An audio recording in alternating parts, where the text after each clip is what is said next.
Machiegni nyinga Roda Odhiambo. Jatend piny migosi William Ruto oyawa yanga romo ma sirikande mag loch gwenge kata Devolution Conference odiochieng' makawuono ni kaunti ma Homa Bay. Romono mabende dhi nyime e skund yawuoyi ma Homa Bay Boys. Romono ma oyuore gi jodito ma kwan gi oheo 10,000 ka bende obiro kawo ndalo adek. Kamae kaka romono dhi nyime e gwengego mag Homa Bay. I saw our majority leader and speaker in the crowd there, Honorable Speaker of the County Assembly of Homa Bay, Polika Pokombo, and Honorable Majority Leader Ogindo Tipo. Your Excellency, it is my profound honor to welcome you to the Lake County of Homa Bay, the county of endless potential.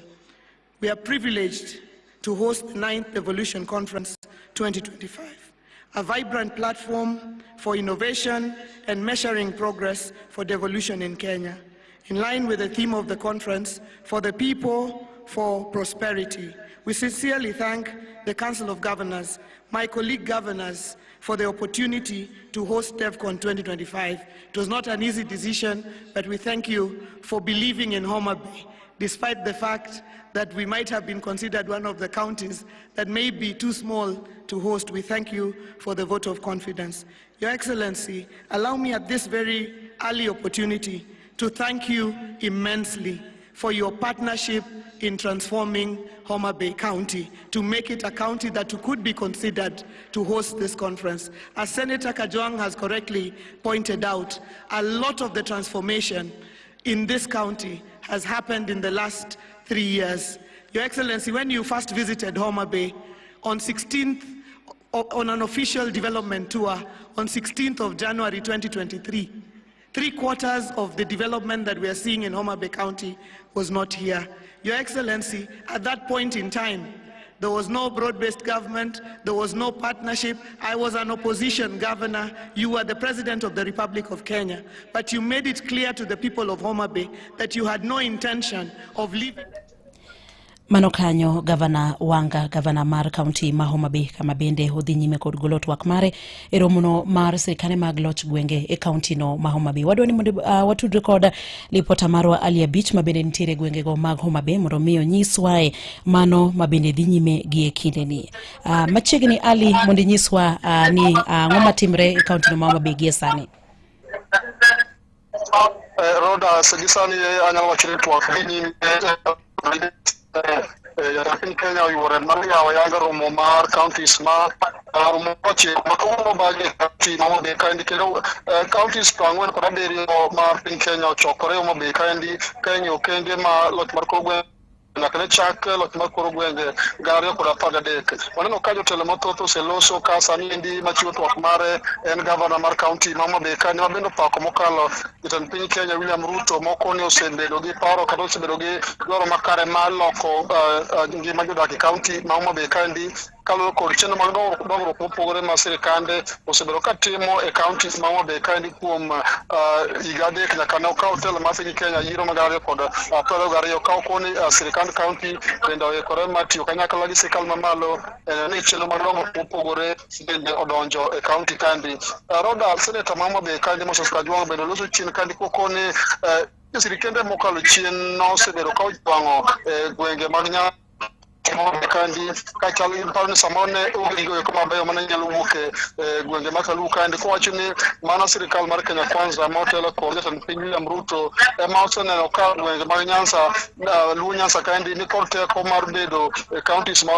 nyalo kelo weche mag dongruok koponi oti kanyakla gi sirikande ma counties mondo mi dongruok odhi nyime ka okoni Homa Bay County kod county mamoko e gwenge makalu kama oting'o county ma Kisumu mano ma Migori kaachiel kod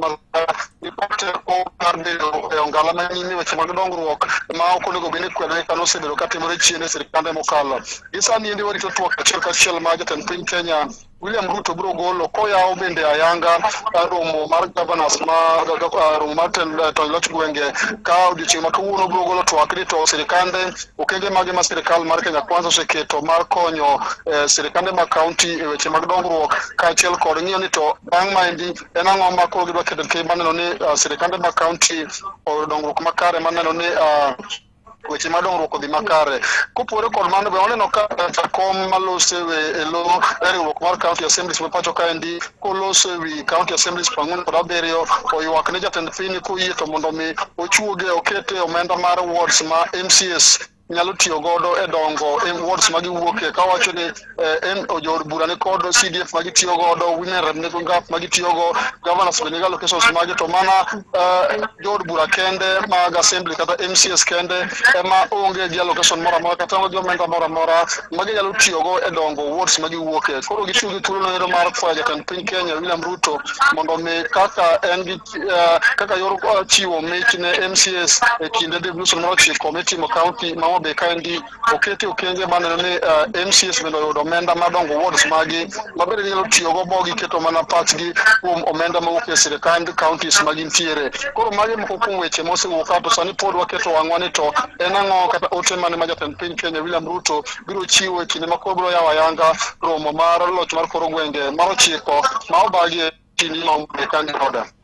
Erokamano Nyali Abich kuom lipot machalo kamano, to wageno ni nyime kanyo bende ibiro nyiso wae ni jopiny ma Homa Bay kanyakla kod gwengego mag Nyanza ni koda paro mane kata dwaro mane mabende gigeno yudo e kinde ni mabende romono nitiere gwengego mag Homa Bay. Erokamano. Mano kanyo Ali Abich kantiere gwengego mag Homa Bay kama bende romono mar sirikande mag loch gwenge dhi nyime kata devolution conference dhi nyime gi kinde ni ka igeno ni jatend piny bende koro dhi yawe ayanga nikech jatend piny gi sani nitiere e romono kendo gi sani governor mar county ma Homa Bay ema bende dhi nyime kod golo twak mare. Komachielo en jatend piny